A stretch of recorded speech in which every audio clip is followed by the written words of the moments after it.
Dans Genèse au chapitre 5, les versets 23 et 24, on y lit « Tous les jours d'Hénoch furent de 365 ans.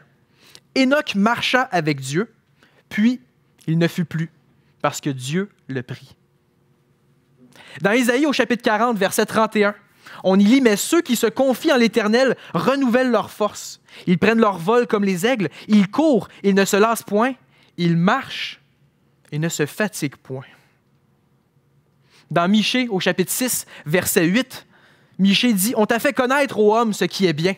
Ce que l'Éternel demande de toi, c'est que tu pratiques la justice, que tu aimes la miséricorde et que tu marches humblement avec ton Dieu. » La vie chrétienne est souvent comparée à une marche, la marche chrétienne. Et c'est une belle image, et ce n'est pas juste une image, c'est un enseignement biblique. Dès les premières pages de la Genèse, on voit cette idée-là de marcher avec Dieu. Et l'idée de marcher fait en sorte que la vie chrétienne, ce n'est pas juste une compréhension intellectuelle, quelque chose de statique. Ce n'est pas juste une adoration qui se fait à un moment donné dans la semaine, à un endroit bien défini. C'est une marche, c'est un mode de vie. C'est quelque chose qui vient affecter tous les domaines de notre vie. Le problème, c'est que lorsqu'on lit la Bible, on se rend compte que Dieu est esprit, que Dieu est parfait, que nous, on ne l'est pas. Qu'on ne peut pas marcher avec Dieu, que ceux qui voient Dieu dans toute leur gloire ne peuvent pas rester vivants, parce que Dieu est beaucoup trop grand pour nous. Mais quand même, Dieu enseigne à marcher avec lui. Et lorsqu'on arrive dans le Nouveau Testament, cette idée qui peut sembler abstraite devient très concrète, parce que Dieu envoie son Fils. Dieu fait homme, dans la personne de Jésus, a réellement marché sur terre et a habité parmi les êtres humains. Les gens ont pu le voir, les gens ont pu l'entendre, les gens ont pu le toucher, parce qu'il était vrai en chair et en os. Il y a des gens qui ont marché avec Jésus, qui l'ont vu voir faire ses miracles, qui l'ont entendu prêcher le royaume des cieux. Les gens pouvaient réellement marcher avec Jésus. Et ce qu'on se rend compte dans les évangiles, c'est que ça ne laissait pas les gens indifférents. Il y a des gens qui voulaient rejeter Jésus et au contraire, il y a des gens qui voulaient le suivre davantage. Mais du moins, de marcher avec Jésus, ça ne laisse pas indifférent. Et le passage qu'on a ce matin, on a ces deux disciples-là qui s'en vont vers le chemin d'Emmaüs et qui, sans le savoir, on va le voir dans quelques instants pourquoi, sans le savoir, ils marchent avec Jésus. En fait, l'histoire se passe le dimanche après la Pâque. Donc, le vendredi soir, Jésus qui s'est fait crucifier, s'est fait mettre dans le tombeau. Là, on est rendu le dimanche matin. On est rendu 3 jours plus tard. Il y a ces deux disciples-là qui avaient marché avec Jésus, qui l'avaient entendu prêcher, qui l'avaient vu faire ses miracles, qui là, quittent Jérusalem pour aller vers Emmaüs. On peut s'imaginer qu'ils devaient être tristes. Ça devait être lourd un peu comme marche. De savoir que ce Jésus-là qu'ils avaient vu, qu'ils avaient pu toucher, qu'ils avaient entendu, n'était plus, était mort, avait été crucifié. Et donc, on peut se les imaginer en train de marcher, la tête vers le bas. Puis, ils ont commencé à jaser, que le texte nous dit. Parce que quand tu fais de la route, tu n'as pas de radio, il n'y a pas de lecteur CD, mais à un moment donné, pour passer le temps, tu vas jaser un peu. La conversation ne devait pas être super joyeuse. Ils se parlaient de ce qui s'était passé justement cette fin de semaine-là. Du fait qu'ils avaient perdu Jésus. Et pendant qu'ils marchent, il y a Jésus lui-même qui arrive et qui se joint à la conversation. Et là, il y a deux choses qui sont vraiment étranges dans cette petite interaction-là. La première chose qui est étrange pour nous, c'est une personne par rapport qui se joint à la conversation. Quelque chose qu'on ne fait pas beaucoup aujourd'hui. C'est comme si je m'en vais au restaurant avec ma femme. Là, on est en train de parler, en train de prendre un repas, qu'il y a une personne qui arrive. Est-ce que je peux me mettre à côté de vous? J'ai envie de parler avec vous. Ben, excuse-moi, tu es en train de nous déranger. Mais à l'époque, ça, c'était très normal. Les gens n'avaient pas peur de se joindre aux conversations, de quitter les conversations. Donc, Jésus qui se joint à la conversation, ça, il n'y a aucun problème pour les disciples à ce moment-là. Donc, ne soyons pas troublés par le fait que Jésus semble un peu intrusif. Non, c'est des choses qui se faisaient à l'époque. Jésus se joint à la conversation. Mais la deuxième chose qui est vraiment étrange, c'est que les disciples ne sont pas capables de reconnaître Jésus. Ils ont marché avec Jésus. Ils l'ont vu faire ses miracles. Ils l'ont entendu prêcher le royaume des cieux. Et là, Jésus est avec eux, ils ne sont pas capables de le reconnaître. Le texte nous dit que leurs yeux étaient empêchés de le reconnaître. Ils n'étaient pas capables, alors qu'ils connaissaient réellement Jésus. Et j'aime vraiment cette approche-là de Jésus, d'arriver, de se joindre à la conversation et de simplement poursuivre où est-ce que les deux disciples étaient rendus dans leur conversation, où est-ce qu'ils étaient rendus dans leur raisonnement. Et justement, il y a Jésus qui arrive Et pour se joindre à la conversation, il va dire, « Les gars, de quoi vous êtes en train de parler? » Mais les deux gars, ils le regardent, ils font, « Voyons donc, toi aussi, tu viens de Jérusalem, là. T'es-tu le seul qui habite Jérusalem qui n'a aucune idée de ce qui s'est passé en fin de semaine? De quoi d'autre on pourrait parler que du fait que Jésus a été crucifié? » Et là, ça me fait vraiment rire. C'est probablement la réplique qui me fait le plus rire de la part de Jésus. Au verset 18, Jésus les regarde et il leur dit « Quoi? » Les deux disciples le regardent et ils font « T'es-tu le seul à ne pas savoir ce qui s'est passé? » En réalité, Jésus, c'est le seul à réellement savoir ce qui s'est passé. C'est lui qui a été crucifié, c'est lui qui a été mis dans le tombeau, c'est lui qui est ressuscité. Et les deux disciples qui les regardent, ils font « T'as aucune idée de ce qui s'est passé. » Puis Jésus choisit d'embarquer avec eux autres. Ils font « Non, quoi?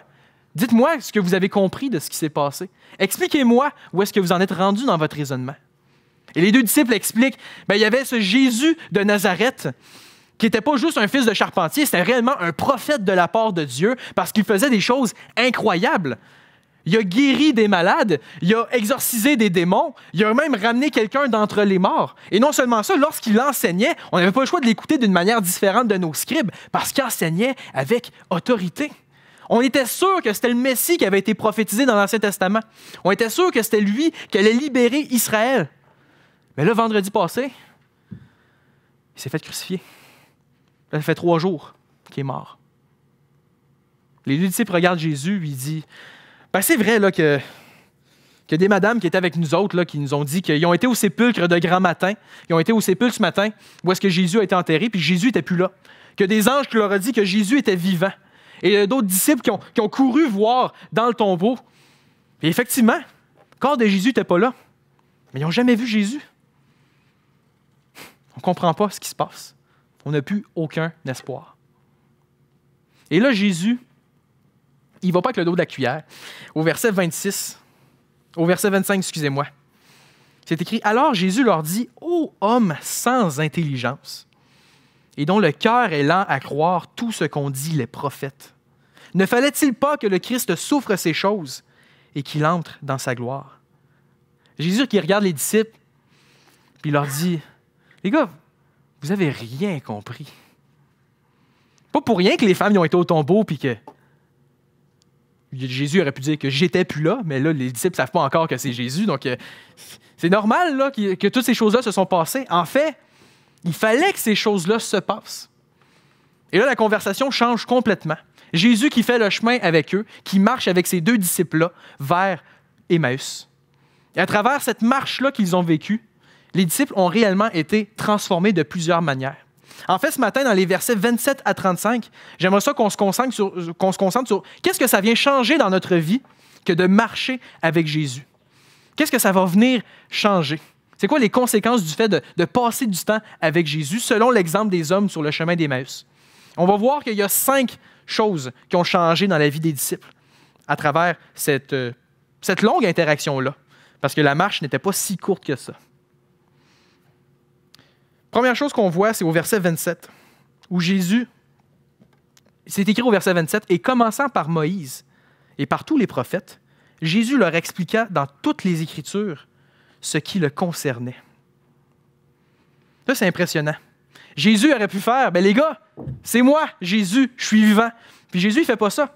Il va prendre l'Ancien Testament, que les disciples connaissaient, qui était enseigné dans le territoire d'Israël à cette époque-là. Il va leur dire, vous regardez, à partir de Moïse, ça c'est au tout début, à partir de Moïse, le Messie est annoncé de telle manière. Et là, les prophètes ont expliqué telle chose. Et on voit que le Messie que Dieu allait envoyer allait effectivement libérer le peuple d'Israël, mais non seulement le peuple d'Israël, mais qu'elle allait être une bénédiction pour le monde entier. Mais que pour accomplir ces choses-là, le Messie devait souffrir. Bref, Dieu est en train de faire un cours biblique à ses disciples-là.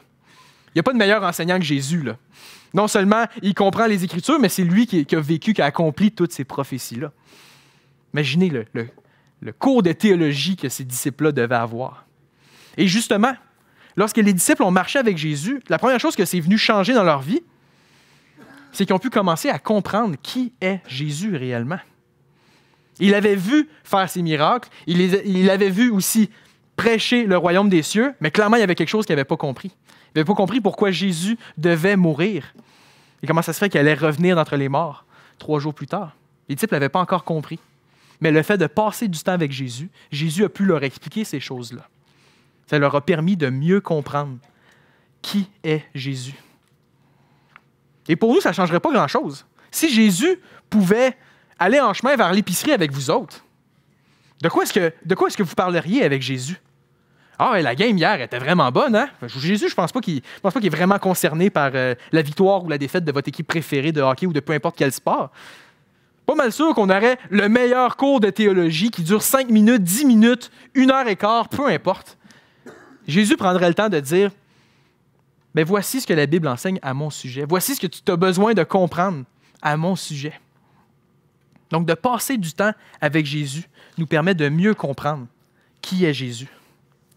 Et alors qu'ils ont cette discussion-là qui devait être extraordinaire pour plusieurs raisons, on arrive au verset 28, où c'est écrit que lorsqu'ils furent près du village où ils allaient, c'est-à-dire Emmaüs, Jésus parut vouloir aller plus loin. Mais ils le pressèrent en disant « Reste avec nous, car le soir approche.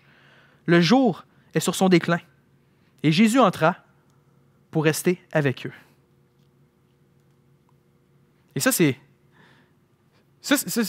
ça m'excite vraiment beaucoup comme portion du passage. Donc, il y a Jésus qui marche avec les disciples. Excuse-moi, François. Donc, il y a Jésus qui marche avec les disciples. Et là, on est rendu à Emmaüs. Les disciples s'enlignent pour aller manger, pour aller souper. Il y a Jésus qui, lui, semble vouloir continuer plus loin. Là, les deux disciples font « Non, hey, où est-ce que tu t'en vas, là? » Là, ils cherchent une raison. La journée est bientôt finie. C'est l'heure du souper. Tu n'as pas mangé parce que tu étais avec nous autres. Viens-t'en, on va t'offrir à souper. Viens-t'en avec nous autres. On va continuer ton cours théologique ensemble. Reste avec nous, s'il te plaît, Jésus. Continue pas plus loin. On va trouver une place où dormir. Inquiète-toi pas. Fais juste rester avec nous. Et ça, je trouve ça excitant parce que les disciples, après avoir passé du temps avec Jésus, peu importe la longueur de cette marche-là, à un moment donné, ils n'étaient pas tannés d'entendre Jésus parler. Ils n'étaient pas tannés de l'entendre, leur expliquer tout ce qui le concernait dans l'Ancien Testament. Au contraire, ils voulaient passer encore plus de temps avec lui. Ils ne voulaient pas mettre fin à ce moment-là du temps qu'ils passaient avec Jésus. Et c'est justement la deuxième transformation dans la vie des disciples. Le fait de marcher avec Jésus nous donne envie de rester avec Jésus.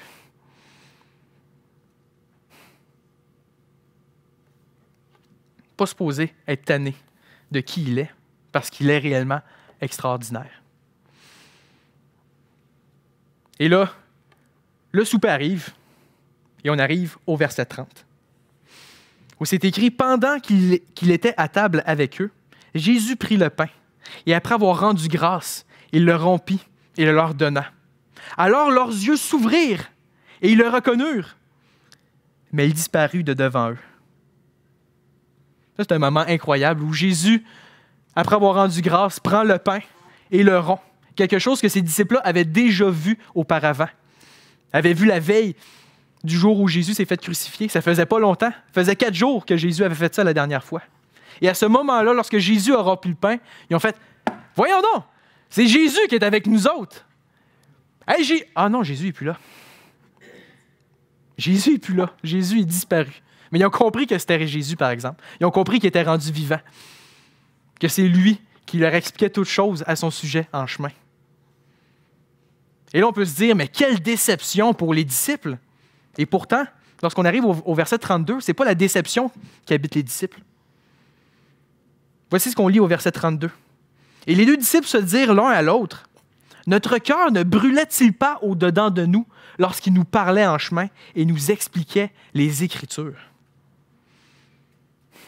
Les disciples, lorsqu'ils passaient du temps avec Jésus, non seulement ils n'étaient pas tannés d'être avec lui, non seulement ils voulaient rester avec lui, mais là, l'expression qui est ici, l'image que les disciples emploient, c'est comme si notre cœur brûlait. On était vraiment excités d'être avec lui et de comprendre plus à son sujet. Et c'est justement la troisième transformation dans la vie des disciples. De marcher avec Jésus nous rend excités pour Jésus. On trouve que Jésus est de plus en plus incroyable. On trouve que Jésus est de plus en plus merveilleux. Ce qui fait que oui, on veut passer de plus en plus de temps avec lui. Et comme les disciples, on peut être excité à cause de la personne de Jésus. Notre cœur peut brûler en dedans de nous. Si on passe du temps avec Jésus et que ça ne brûle pas en dedans de nous, c'est à se demander à quel point ce temps-là était de qualité avec Jésus. Mais là, les hommes sur le chemin d'Emmaüs avaient un cours théologique qui leur permettait de comprendre qui était Jésus et à quel point il était extraordinaire. Et quand Jésus leur enseignait directement tout ce qui concernait à son sujet dans l'Ancien Testament, c'est comme si la patate pompait sans arrêt parce que c'était excitant, incroyable, merveilleux. Pas pour rien qu'ils voulaient que Jésus reste, qu'ils ne voulaient pas qu'il continue son chemin avec eux. De marcher avec Jésus nous rend excités pour lui. Ils étaient contents, les disciples, de comprendre Jésus. Ils étaient contents de pouvoir être avec Jésus, même s'ils ne savaient pas encore que c'était Jésus. Mais quand leurs yeux s'ouvrirent, ils ont fait « Hey, ça, c'était Jésus. » C'était fou, hein, le fait qu'on soit avec Jésus lui-même. Toi, là, dans ton cœur, là, ça faisait quoi? Oui, moi aussi, ça faisait ça. C'est incroyable, là. Et là, qu'est-ce qu'ils vont faire, les disciples? Jésus n'est plus là avec eux. On va lire le verset 33. Voici ce que font les disciples après cet épisode-là. Il y a Jésus qui vient de disparaître avec eux. Ils n'ont même pas encore terminé leur repas. Et là arrive le verset 33. Se levant à l'heure même, ils retournèrent à Jérusalem. Et ils trouvèrent les 11 et ceux qui étaient avec eux assemblés. Ça, je trouve ça incroyable aussi. Ils ont quitté Jérusalem, ils ont pris une grande marche avec Jésus pour se rendre jusqu'à chez eux, au bout d'Emmaüs. Ils sont en train de manger, ils laissent leur repas là et retournent à Jérusalem. Et on se rappelle, les disciples ils ont invité Jésus chez eux parce que la journée était sur son déclin. Ils ont marché de nuit de retour vers Jérusalem. Pourquoi? Pour aller rejoindre les disciples. Ils voulaient aller rejoindre les disciples, et là, on peut se les imaginer en chemin en train de se dire « Bon, comment est-ce qu'on va annoncer ça aux gars, là? Toi, tu vas dire ça, puis là, moi, je vais dire ça comme ça. Puis là, tada, Jésus est ressuscité, il était avec nous autres. » Je ne sais pas quel genre de conversation qu'ils devaient avoir, mais c'était certainement pas la même conversation qu'ils avaient lorsqu'ils allaient vers le chemin d'Emmaüs. Là, ils avaient passé du temps avec Jésus, et là, ils avaient envie de retourner vers les disciples. Ils auraient pu retourner vers leur famille. Ils auraient pu rester dans le village d'Emmaüs et l'annoncer à tout le monde. Mais leur réflexe à ce moment-là, c'est d'aller rejoindre les autres disciples, les autres personnes qui ont marché avec Jésus, ceux qui ont été transformés en voyant Jésus faire ses miracles et en l'entendant prêcher le royaume des cieux. Et c'est justement la quatrième conséquence du fait de marcher avec Jésus. Ça nous donne envie d'aller rejoindre nos frères et nos sœurs, de pouvoir aller rejoindre ceux qui, eux aussi, ont été transformés par Jésus dans leur vie, afin de voir comment Dieu est en train de transformer leur cœur, de transformer leur âme, de pouvoir être encouragé de savoir que non seulement Dieu travaille mon cœur à moi, mais travaille aussi le cœur de mes frères et de mes sœurs. Et alors que Dieu ne travaille pas de la même manière, ça reste le même Dieu extraordinaire. Lorsqu'on passe du temps avec Jésus, dans ce cas-ci, lorsque Jésus s'en va, bien là, comment est-ce qu'on fait pour avoir un peu de Jésus? Bien, on va aller rejoindre ceux qui connaissent Jésus, puis on va aller passer du temps avec eux autres. Donc, lorsqu'on marche avec Jésus, on désire aller se rassembler avec ceux qui connaissent Jésus. Il ne peut pas nous laisser indifférents. Et lorsqu'ils sont arrivés,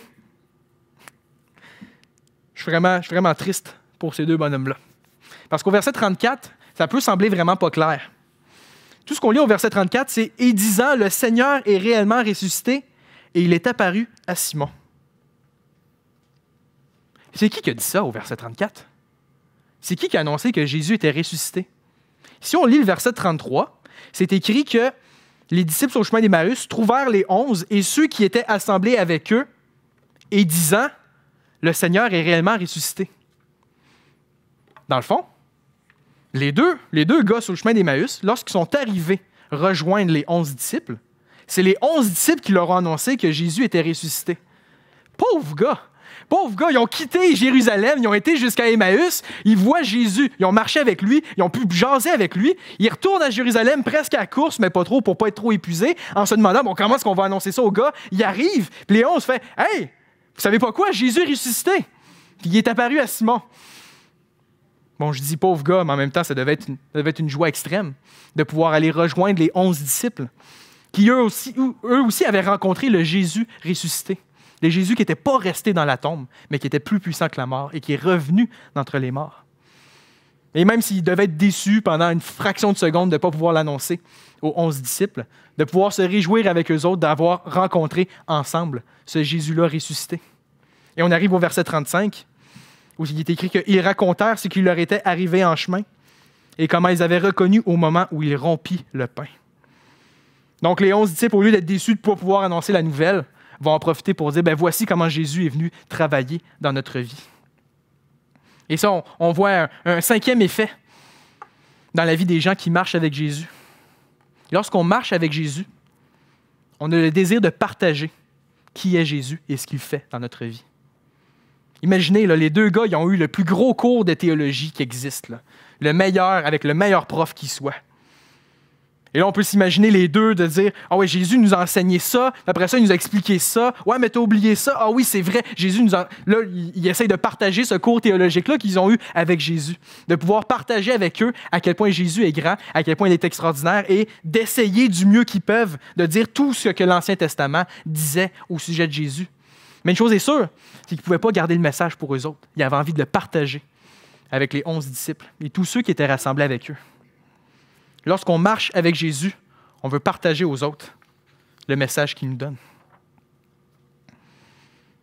Ces deux disciples-là, sur le chemin d'Emmaüs, ne sont pas restés indifférents du fait d'avoir marché avec Jésus.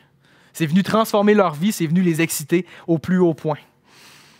Les transformations, ils n'ont pas été guéris de quoi que ce soit, ils n'ont pas trouvé un sens à leur vie, un peu quand même, là, mais du moins, ce qui est venu transformer dans leur vie, c'est leur relation avec Jésus et leur relation avec les autres. Marcher avec Jésus ne laisse pas les disciples de Jésus indifférents. Maintenant, peut-être que vous m'écoutez parler et vous me dites « Ouais, mais Charles-Étienne, Jésus, il n'est plus là. » On ne peut plus marcher avec Jésus comme les disciples ont marché avec Jésus.